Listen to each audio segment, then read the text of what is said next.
Adayon may lay pa sa inahan nga mag-uuma diri sa kabukiran kay basin diri ra ta madato so kay kugihan man ta sayo gyud ta magmata. So karon mga kainahan naghukad nako sa among kanon kay lagi hapit na maluto ang among gulay in town. Pinalahi na pud niya ang atong gulay karon mga kainahan. So karon ang atong gulay okra ni og batong. So gahapon batong to og okra. So mao din ni trabaho sa inahan nga mag-uuma no. Ay ta mo trabaho sa ato ang kaumahan diri sa ato ang panimalay magatiman. Kay magsikay sa tagyod og pamahaw kay bahala og buang basta kusgan. Kay og di ta mo kaundaan ay. So pag humana mo pamahaw mga kainahan, nagatiman na punta sa atong Mount Everest nga labhonon. Og di pa na mao mga kainahan na apay second batch, third batch, fourth batch ana na. Ako asa day ning giwaswasan ang akong labhonon mga kainahan kay ako asang ihumol og sabon ay ha nako labhan. Og pag humanday na to og pangwaswas mga kainahan kay nang humol pa man ta. Nag-harvest ako sa among pipino in town mga kainahan kay na oversize na gyud ang pipino mga kainahan dagko na gyud kaayo.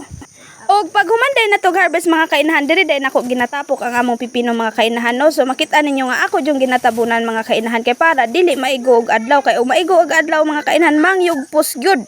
Og syempre mga kainahan ilahi day na to ang reject mga kainahan kay para ipakaon nato sa ato ang mga kahayupan. So karon mga kainahan kay human na mag-harvest ang inahan ato na dayon gipamunit ang mga reject mga kainahan kay para lagi ipakaon na pud nato sa atong mga manok, pabo, mga lahat-lahat do.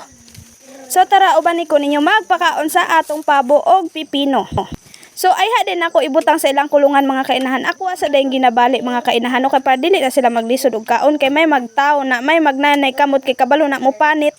Og dili din nato na ihurot og butang ang pipino diha sa kulungan sa pabo mga kainahan. So ato apong butangan diri sa gawas kay naaman po'y mga mananap nga mukaon po diri sa gawas sama sa among pato manok kay wala man nato gikulong. So ang pabo ra gyud atong gikulong mga kainahan kay priority gyud kaayo nato sila.